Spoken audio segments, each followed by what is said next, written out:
Здравствуйте! В эфире информационный выпуск Амшикшара. Мы готовы рассказать о самых важных событиях в стране. И сегодня в выпуске. Укрепление связей в сфере экономики и туризма. Накануне Абхазию с однодневным неофициальным визитом посетил глава Татарстана Рустам Минниханов. Готовится отправка гуманитарной помощи для детей Донецкой и Луганской народных республик, Херсонской и Запорожской областей.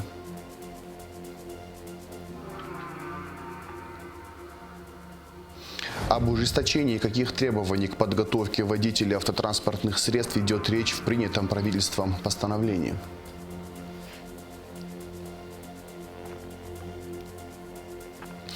Студенты АГУ посетили Красную Поляну, где ознакомились с концепцией и условиями работы популярного курорта.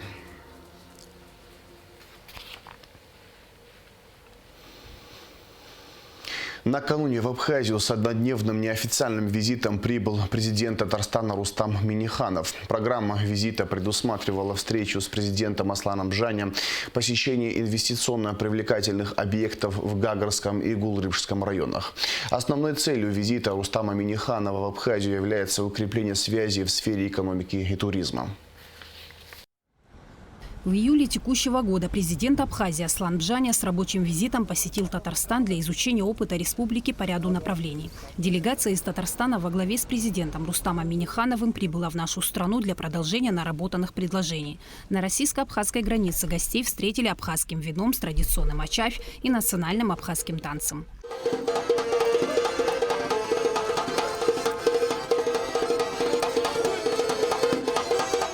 Аслан Бжаня поблагодарил Рустама Минниханова за визит в республику и интерес к сотрудничеству в рамках российско-абхазских отношений. Затем, согласно протоколу пребывания в Абхазии, делегация направилась в столицу. Бжаня и Минниханов прогулялись по набережной Сухума и выпили чашечку ароматного кофе в знаменитом кафе «Брехаловка». Руководство республики и делегация из Татарстана обсудили перспективы экономического сотрудничества и возможности для инвестиций в Абхазию. Стоит отметить, что отношения Татарстана с Абхазией имеют давнюю историю. Договор о дружбе и сотрудничестве был подписан еще в 1994 году. Кроме того, Аслан Бжаня подчеркнул, что мы высоко ценим и помним помощь и поддержку дружественной нам республики в период Отечественной войны народа Абхазии. Сегодня у нас в гостях уважаемый руководитель братского Татарстана. Наши отношения сложились не вчера, они носят давний характер. В период Отечественной войны народа Республики Абхазия, Республика Татарстан оказывала неоценимую помощь. И те симпатии, и те дружеские отношения, которые зародились в ту пору руководителями наших республик, господином Шаймиевым, Владимиром Владимировичем Ардзенбо, руководители Татарстана и Абхазии продолжают эти традиции. Минниханов подчеркнул, что интерес для сотрудничества есть по многим направлениям. Татарстан – крупный туристический регион. Он готов быть поставщиком большого объема продукции, которая востребована в Абхазии. Кроме того, Татарстан готов делиться своим опытом и наработками в сфере территориального развития. Очень активно хотим присутствовать здесь и хотим, чтобы и абхазский бизнес присутствовал в России через нашу республику. Мы сегодня проехали достаточно много километров, посмотрели населенные пункты, посмотрели объекты. Вообще, вот те планы и те движения, которые я сегодня услышал, Сам Георгиевич, то, что они очень позитивные, и я уверен, что в ближайшей перспективе, и я желаю этого, Абхазия будет самым красивейшим местом, потому что Всевышний вам это уже дал. Просто его надо сейчас немножко огранку сделать, значит, и уметь представить. Мы видим уже очень много инвестпроектов, очень серьезных, и сегодня очень важно комплексно территорию правильно развивать.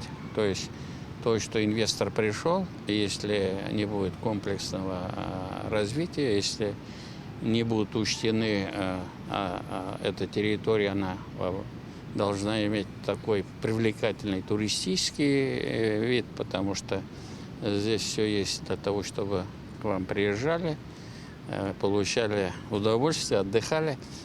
И, конечно же, мы видим, что в этой работе тоже много системных подходов. Также я нашим коллегам предложил воспользоваться нашим опытом. Мы тоже очень активно развиваем общественное пространство, приводим в порядок набережные, значит, используем передовой международный опыт, поэтому мы готовы тоже поделиться. И это не только туризм, а Татарстан крупный промышленный регион. Татарстан готов быть поставщиком большого объема продукции, которая нуждается здесь, востребована на этой территории. Ну и мы видим, вот, какие у вас лучшие мандарин абхазских в мире я не видел. Сколько, где бы мы Их нет, поэтому вы не видели. Нет, мандарины Лучше- есть, но лучше нет, вот да. чтобы такой аромат. Ну и климат, природа очень благоприятная. Мои пожелания процветания нашему братскому народу. И я уверен, что все планы, которые сегодня руководство Абхазии планирует, они очень реальные и очень перспективные. Затем гостей ознакомились с некоторыми инвестиционно-привлекательными объектами в Гагарском и Гулрыбжском районах. Нынешний визит Минниханова в нашу республику неофициальный и однодневный, но еще раз подтверждает, что эти дружественные отношения будут иметь продолжение и принесут результат как Абхазии, так и Татарстану. Сима Аргун, Алексей Баструков, Абхазское телевидение. Премьер-министр Александр Анкваб и члены абхазской части Межправительственной комиссии по социально-экономическому сотрудничеству между Абхазией и Россией отбыли в Москву для участия в очередном заседании МПК, которое состоится 6 декабря. В состав абхазской делегации входят руководитель администрации президента Джансух Нанба, вице-премьеры Кристина Озган и Владимир Делба, министр юстиции Анри Барцец, министр социального обеспечения и демографической политики Руслан Аджба, председатель Госкомимущества Беслан Кубрава, заместитель министра иностранных дел Одиссей Бигвава, первый заместитель председателя Государственного таможенного комитета Аляс Лабаху, помощник премьер-министра Дмитрий Шамба, начальник управления капитального строительства Тимур Агарба, начальник управления государственных инвестиционных программ Министерства экономики Астанда Камлия. СГБ Абхазии проверяет информацию о возможной террористической угрозе на территории республики со стороны Грузии, сообщает пресс-служба ведомства. Граждан призывают сохранять спокойствие, не поддаваться на провокации и проявлять бдительность. Телефон горячей линии 226-9898. В Абхазии готовится отправка гуманитарной помощи для жителей Донецкой и Луганской народных республик, а также Херсонской и Запорожской областей. Президент Аслан Бжаня провел встречу с представителями бизнес-сообщества, где обсуждался вопрос организации гуманитарного груза. Глава государства призвал предпринимателей Абхазии активно принять участие в оказании помощи. Президент также подчеркнул, что многие жители Абхазии изъявили желание принять участие в новогодней помощи детям новых российских регионов. Они приняли решение собрать мандарины со своих участков и отправить их в подарок к Новому году. Министру по чрезвычайным ситуациям Льву Квицине поручена организация пунктов сбора мандаринов во всех городах республики. Они будут размещены на главных площадях, куда жители смогут принести свой урожай. Новый год всегда ассоциировался с абхазскими мандаринами. Особенно в такие сложные периоды, конечно же, очень важно подать руку помощи нашим родным и братьям, которые проживают в этих республиках. Уверен в том, что вместе и бизнес, и наши граждане, и Министерство по чрезвычайным ситуациям приложите максимум усилий, чтобы создать детям этих республик праздничное новогоднее настроение. Каждый год накануне Нового года не в больших количествах мы возили мандарины, подарки для детских, для детишек. И это вот с 2014 года, с 2015 года мы каждый год проводили такие акции, но небольшие. Такого масштаба не было. Но в этом году по поручению президента Республики Абхазия Аслана Георгиевича Бжаня мы проводим акцию. Я уже договорился с нашими коллегами с Министерства по чрезвычайной ситуации. Они нам предоставляют 8 машин 10-тонок. И колонной ориентировочно 17 числа будем выдвигаться во все 4 региона, которые уже в состав Российской Федерации. Безусловно, я поеду. И еще будет вице-премьер. От имени президента будем вручать подарки. С 29 ноября по 1 декабря в Государственном Кремлевском дворце проходил Всероссийский съезд судей, который объединил более 800 делегатов. В съезде приняла участие председатель Верховного суда Абхазии Саида Будба. В рамках мероприятия она встретилась с председателем Верховного суда России Вячеславом Лебедевым и председателем Совета судей Виктором Мамотовым. Стороны обсудили возможность заключения инициированного Саидой Будба международного межведомственного договора между верховными судами Абхазии и России в целях обмена опытом. В работе съезда также принимали участие руководители высших судебных органов иностранных государств, с которыми Саида Будба обсудила вопросы правового регулирования организации судебных систем и их совершенствования. В работе съезда принял участие президент России Владимир Путин. По приглашению председателя Верховного суда Российской Федерации Вячеслава Михайловича Лебедева и председателя Совета судей Российской Федерации Мамотова Виктора Викторовича я в качестве председателя Верховного суда Республики Абхазия была приглашена на 10-й юбилейный Всероссийский съезд судей. На съезде присутствовали более 800 делегатов от всех судов, а также гости, руководители высших судебных органов иностранных государств и международных организаций, в том числе Индии, Кубы, Белоруссии, Армении, Азербайджана, Казахстана, Киргизии, Таджикистана, Узбекистана, председатель Евразийского суда. В ходе торжественной части к делегатам и гостям съезда обратились президент Российской Федерации Путин Владимир Владимирович, председатель Конституционного суда России Зорькин Валерий Дмитриевич, председатель Верховного суда Лебедев Вячеслав Михайлович. А в рамках Всероссийского съезда судей также праздновалось столетие образования Верховного суда России. В Республике Абхазия подобный юбилей состоится в мае следующего года, когда мы будем праздновать столетие образования судов общих юрисдикций. Пользуясь случаем, я пригласила руководство Верховного суда России на празднование этого мероприятия. Это была очень полезная поездка. Она дала возможность неформального общения со своими коллегами из иностранных государств, обменяться опытом, наладить личные связи с ними. Кроме того, дала возможность поблагодарить ректора Российской академии правосудия Валентина Валентиновича Ершова за возможность в рамках международного сотрудничества по повышению квалификации наших судей. За 11 месяцев 2022 года в бюджет республики поступило налоговых платежей на сумму 3 миллиарда 935 миллионов рублей, при плане в почти 3 миллиарда 52 миллиона рублей, сообщается на сайте Министерства по налогам и сборам. Выполнение составило 129%. Суммарная разница между прогнозными цифрами и фактическим поступлением налогов составила 883,6 миллиона рублей. На прошлой неделе Кабинет министров Абхазии внес изменения в постановление о лицензировании негосударственной образовательной деятельности. Речь идет об ужесточении требований к подготовке водителей автотранспортных средств. Подробнее о нововведениях в нашем следующем репортаже.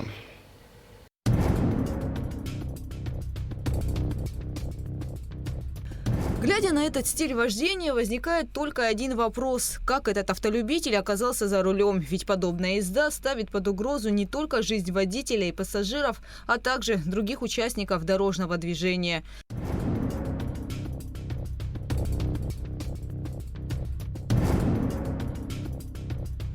В нашей стране, как и во всем мире, участником автотранспортного движения может стать человек, получивший водительское удостоверение после 3-месячного курса обучения в автошколе. Будущий водитель должен обладать знаниями и навыками вождения. К сожалению, езда не по правилам в Абхазии явление нередкое. Несмотря на многочисленные предупреждения, обращения, рейды, нарушений немало. Та ситуация, которая есть на наших дорогах, никого устроить не может.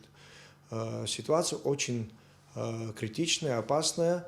Мы всячески стараемся и продумываем какие надо внести изменения. На сегодняшний день изменения некоторые внесены. 30 ноября Кабинет министров Абхазии внес изменения в постановление о лицензировании негосударственной образовательной деятельности. Цель – повышение качества подготовки будущих водителей. Документ включает в себя несколько пунктов. Усилить контроль, плюс создать автодром, площадки, где могут люди сдавать практику. Также были внесены изменения по количеству пришедших к нам сдать экзамен, чтобы не было менее 60% сдаваемости. Контроль за обучением водителей возложен на Министерство просвещения Абхазии. Его будут еще тщательнее проводить в автошколах. То есть они должны проверять данные автошколы, сдаваемость автошколы, посещаемость автошколы, внутреннее состояние преподавателей, как преподают и как они реально сдают свой внутренний экзамен. Сегодня автошкола есть практически во всех районах республики, где обучают теории и практики. После курсов, чтобы получить удостоверение водителя, необходимо сдать экзамены в Сухуме, в здании РЭО УГАИ МВД. Вот в этом кабинете. Здесь 12 компьютеров, над ними установлены камеры, ведь экзамены проходят в онлайн-формате. И возможности списать или подсказать нет. Эти камеры, которые записывают не только картину, также записывают и голосовой. Также в классе еще установлены на стенах дополнительно 2 камеры. Помимо этих камер, здесь в классе еще инспекторы находятся, которые входят в комиссию. То есть их 2-3 человека. Что касается практики, Кабмином принято решение создать во всех автошколах автодромы, специальные участки, оборудованные для обучения вождению.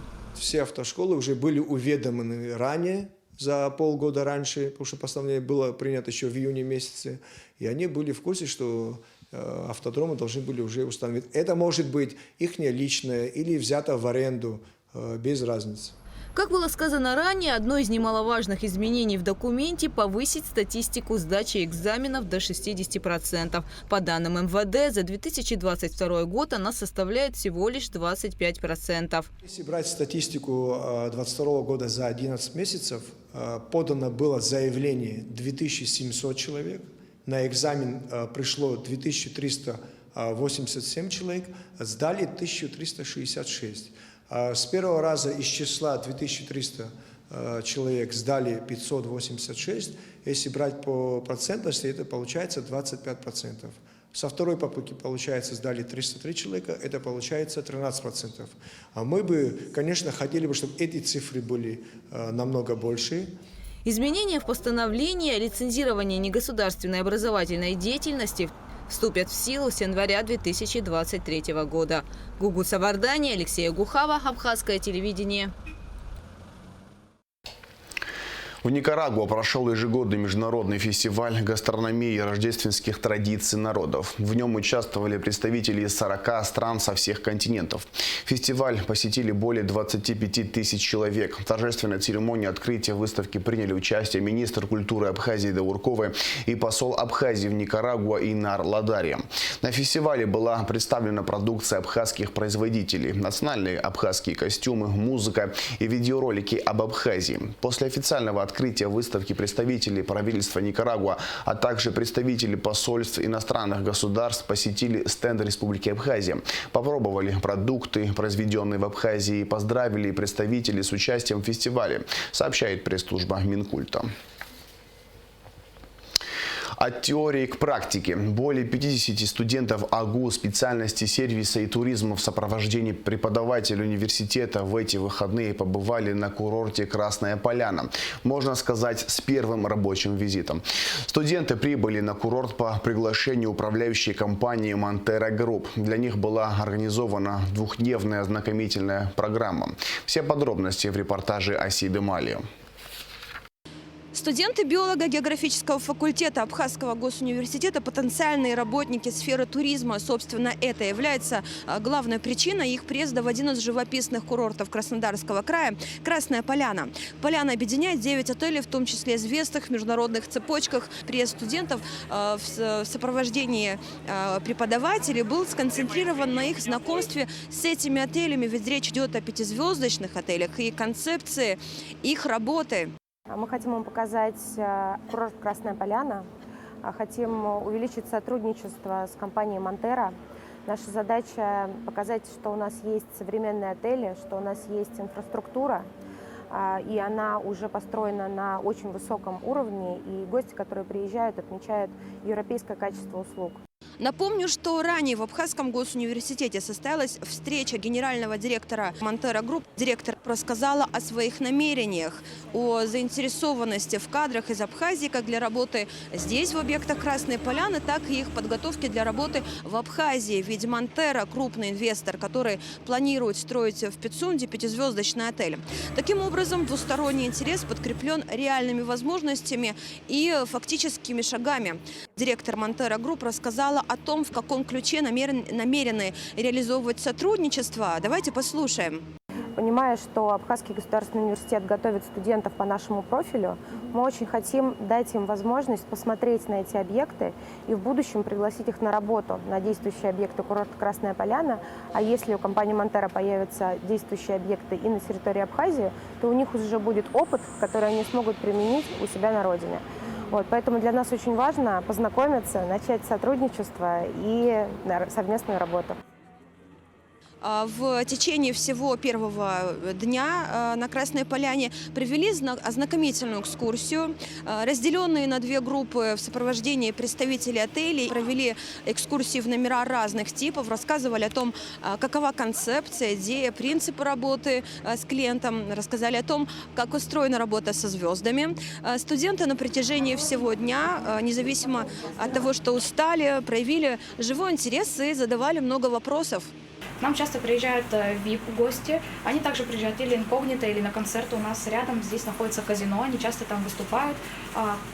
У нас даже есть отдельная беседа сообщества, где каждый предлагает какие-то свои идеи. Главное удивить гостя, потому что от этого зависит как минимум наша премия. Как минимум наша премия, как максимум это лояльность гостя. Лояльность гостя, пожалуй, важнейший аспект сферы обслуживания, но без командной работы успеха не добиться.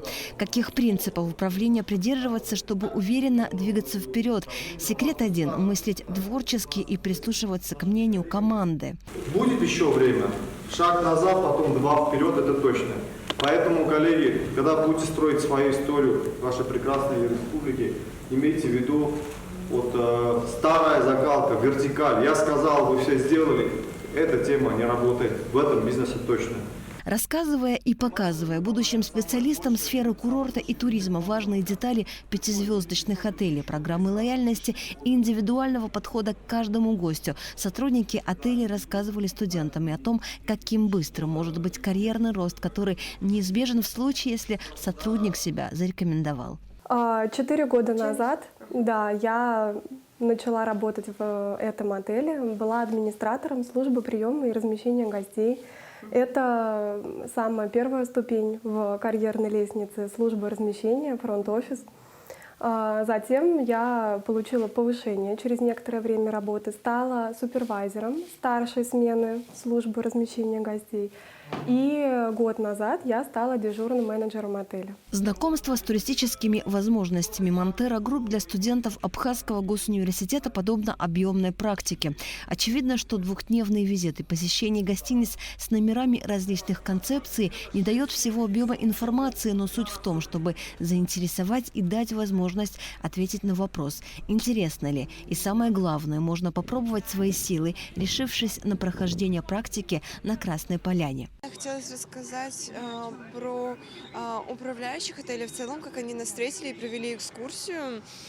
Особенно меня, честно говоря, поразил прием наш в таких крупных отелях на Красной Поляне, как Риксос и Мариот. Управляющие отелей Томас и Екатерина провели нам разнообразные экскурсии. Это было действительно очень интересно. Они показали нам именно внутреннюю работу отеля. Быть гостем таких отелей – это одно, а именно посмотреть всю структуру и работу в целом – это совсем другое. И спасибо огромное за этот опыт. Было действительно очень интересно. И действительно хочется вернуться, именно поработать с этими людьми. Красная Поляна, как всесезонный горный курорт, принимает гостей непрерывно, а значит, здесь жизнь ни на секунду не останавливается. Обеспечение безопасности на горнолыжном курорте тоже задача не из легких. На этой ответственной должности на протяжении 7 лет работает наш соотечественник Тенгиз Лолуа. Для нашей молодежи какой здесь плюс? Плюс в том, что развитие в Абхазии пока, ну, грубо говоря, Абхазия не вышла на уровень такого высокого туризма, который, как здесь вот представлен. Дети должны сюда приезжать, развиваться, работать и готовиться как кадры. При подготовке кадр это шикарное место. То есть, если не то, что если, а я так чувствую, наладится у нас отношения между курортом и Республикой Абхазия, непосредственно с государственным нашим университетом, то дети, которые будут проходить здесь практику сначала, потом он выберет дальше, работать ему здесь или работать там в Абхазии, потому что гостиницы тоже строятся, и частные там, и то. Но получив здесь эти знания, это хорошая база и хорошая школа для наших детей. Дмитрий Терентьев занимается организацией мероприятий на территории Красной Поляны около 3,5 лет. Именно он сопровождал студентов АГУ во всех экскурсиях. Как говорится, погрузились в поля, когда мы зашли в отели, когда им показывали номера, ресепшены, залы, как они к этому отнеслись. Несмотря на огромную усталость, они встали в 7 утра, ехали, шли, ходили туда-сюда, куча информации.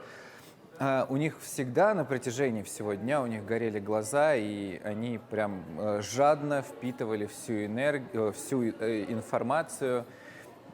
Поэтому я могу отметить, что я прям приятно поражен тем, какие будущие кадры нас ждут, я надеюсь. Сочи парк – первый в России тематический парк развлечений, который входит в число лучших в России и СНГ. Здесь студентам биолого-географического факультета рассказали о принципах работы с семьями. Затем студенты с преподавателями посетили гостиничный комплекс «Богатырь», который также рассчитан на семейный отдых. Мы являемся частью крупного холдинга «Монтера», который включает в себя более 6 тысяч сотрудников. И наш холдинг, он постоянно разрастается. Соответственно, мы являемся привлекательными не только для гостей, но также для студентов, старшекурсников и выпускников в качестве очень интересного работодателя, потому что нам есть чем поделиться в плане опыта. Студенты под впечатлением от услышанного и увиденного за эти насыщенные дни. Им предстоит подумать о том, как воспользоваться новыми возможностями. Хорошая возможность для того, чтобы получить опыт, тем более в нашей деятельности опыт общения с людьми и работы этой деятельности очень важен. И, конечно, хотелось бы даже не на каникулы, даже не летом, может, раньше, как начнется сезон, по моему виду деятельности я приехал бы в Красную Поляну, и мы уже с администратором курорта Красной Поляны договорились о том, что будем с ребятами, своими коллегами будущими проходить практику. Декан биолого-географического факультета Роман Дбар, который так же, как и студенты, всецело окунулся в рабочий процесс, говорит о том, что перед студентами открываются уникальные возможности. Здесь возникает необходимость обращения внимания именно на технологию гостеприимства, которая превращает гостеприимство в экономику, дает доходы стране, дает доходы населению. И таким образом наши студенты соприкоснулись с возможностью увидеть, как устроена вся эта сфера изнутри. Они поговорили с ведущими специалистами, менеджерами, руководителями разных служб. И они увидели, как работает и на каких основных принципах построена данная работа. Туризм – один из ключевых направлений экономического роста Абхазии, потому прибыльных. Проблема, когда, окончив вуз, молодые люди в большинстве остаются без работы по профессии, может быть частично решена. Конечно же, если у самих студентов, а будущем и выпускников будет уверенность и желание. Ведь возможность получить опыт и рост дается не всем. Тем более, что через несколько лет работа будет не за пределами Абхазии, на ее территории, а сервис в Абхазии нужно поднимать на более высокий уровень и желательно своими руками. Асида Малия, Камила Джопуа, Красная Поляна, город Сочи, Абхазское телевидение. Всемирный Абхазо-Абазитский конгресс объявляет о начале 8-го съезда, работа которого пройдет с 7 по 8 декабря в Абхазском драмтеатре. Программа съезда разделена на две части – торжественную и рабочую. 7 декабря в рамках торжественной части пройдет церемония открытия и праздничный концерт. 8 декабря делегаты соберутся для избрания председателя и нового состава Высшего совета ВААК. В этот день также пройдут 3 круглых стола, которые будут посвящены темам Апсуара, проблеме изучения родного языка и молодежной политики. Мероприятия, приуроченные к 8-му съезду, пройдут с 6 по 11 декабря. Они включают в себя ряд встреч председателя Высшего совета ВААК с абхазской общественностью, 10-й международный турнир по вольной борьбе в Новом Афоне, а также показ кинофильма «Три брата», который пройдет 7 и 8 декабря в Абхазском драмтеатре. В Центральном выставочном зале Союза художников Абхазии 6 декабря в 13 часов торжественно откроется выставка «Лучшая работа года». В этот же день состоится церемония награждения победителей. Ежегодно Государственная комиссия, согласно положению о проведении конкурса, проводимого с 2001 года, выбирает 3 победителей. В этом году в экспозиции представлены произведения живописи, графики, скульптуры, декоративно-прикладного искусства, созданные в течение года. Выставка продлится до 13 декабря. В связи с дефицитом потребления электроэнергии свыше 30 миллионов киловатт-часов 7 декабря Черноморэнерго вводит график ограничения на подачу электроэнергии по всей республике. Свет будут отключать 2 раза в сутки, ночью и днем на 2 часа. В завершении выпуска расскажем о погоде.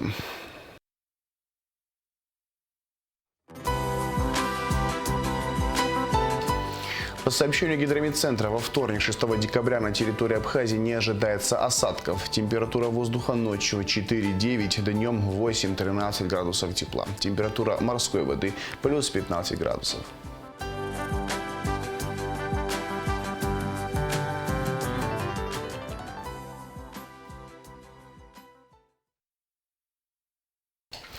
На этом информационная программа Амшукшара подошла к концу. Всего хорошего. До свидания.